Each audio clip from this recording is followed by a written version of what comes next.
Hi guys, it's canning season here in Armenia and I wanted to walk you guys through today the canning process. It's something that was very new to me when I moved to Armenia. I really like this tradition. Sadly, in the Western world, it's not such a popular tradition anymore. Even here in Armenia, maybe the younger generations don't tend to can so much. Today is our free day and we actually really enjoy the process, so we thought that you could have a little go at canning with us.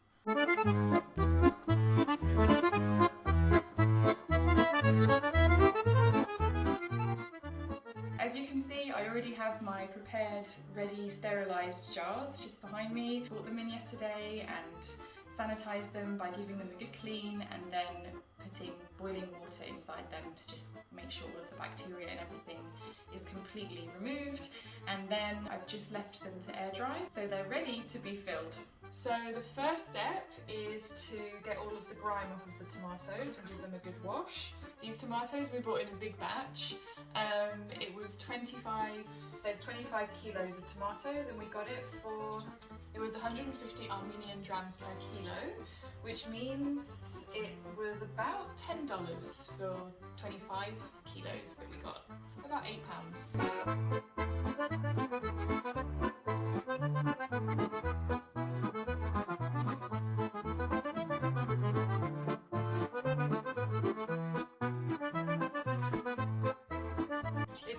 Important to give them a really good clean, because in the canning process you really don't want any bacteria at all. If there's any bacteria in there, then it really will spoil the whole thing.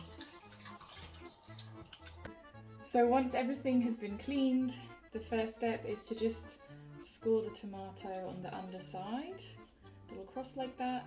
Then we put it in the boiling hot water just for a few minutes until you start to see the peel has started to kind of peel off. And then it's time to take it out, put it into cold water, and we can peel.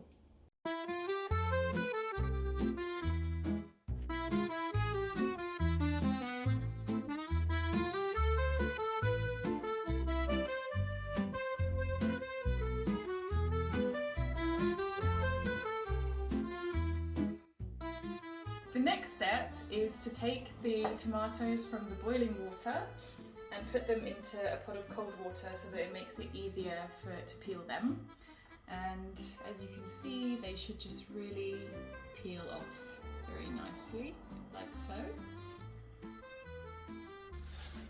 So once you've peeled, you then have to chop it, which Varch is just doing now. Chop it, get rid of the grimy parts, and you can quarter it, halve it, and then put it into these jars. We're actually keeping the juice of the tomato so that we can actually fill the jars with tomato juice.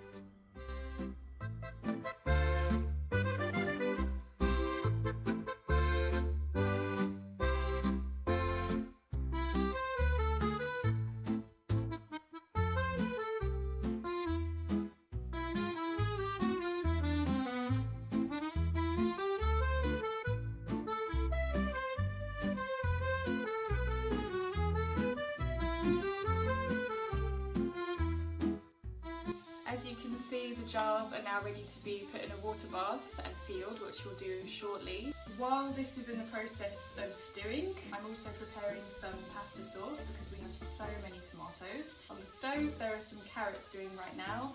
I put carrots in my pasta sauce because this balances the acidity and means that you don't have to add any sugar or anything because it's a natural sweetener. I adapted the recipe from a few different Italian recipes that I've seen and videos I've watched online. I love the Italian style of cooking and this is my rendition. I've blended the carrot paste. It's been cooked down so it's really nice and sweet. So this will go in at the end. I'll just put that to one side. And here we have, I'm just frying down some onion, garlic. I like to add a little bit of fresh chilli as well. I also put a little pinch of celery seed into the mix. The recipes use fresh celery, but I haven't got time for that today, so I'm just going to put a little bit of celery seed to add the depth of flavour. Our tomatoes are finally ready to go into the pasta sauce. So we're now just going to cut them, process them and throw them all into the sauce and let it cook down for about an hour. I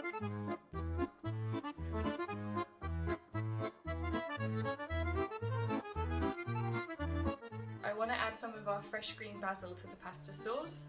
We have some growing here this summer, and I'm just going to make a few cuts to put into the pasta sauce. It's more common to find the red basil variety here in Armenia. There are some places that have this green basil, but we actually like this specific Italian green basil, especially for our pasta sauces, pesto, things like this. So we order the seeds in and it grows really nicely here on our closed balcony. I've finally thrown everything in. So the carrot, the pureed carrot, the tomato, added loads of salt and pepper, dried oregano, dried basil, and also I'm just about to put the fresh basil in as well. And then we're just going to let it cook down for probably about an hour so that it can really let all of the flavours infuse. It's been a long day. We started the process at 12 p.m. and it's now 9:20 in the evening. We have had a few breaks in between, we have had work in between, lunch and dinner, but it's been a long process, I'm not gonna lie, but it's been fun. We're now finally at the final stages of the process. We are sterilising and sealing the jars. You have to leave them at a constant boil. We also wipe the rim with vinegar so that there's no residue left over. Basically, cleanliness throughout the entire process is really important just to avoid any kind of contamination. It's the next day, we've finished the process. We just wanted to make sure that everything is sealed. We don't really can that much. I know other people here can far more extensively and have a whole array of different things in their cupboard that they've canned ready for the winter. Today's video was not intended as like a do-it-yourself canning, it was more just to show what I've learned from being here in Armenia. So that's it for now, hope you've enjoyed it. Let me know if you're from Armenia or from another place and you've tried canning, it'll be interesting to hear your experiences. See you soon!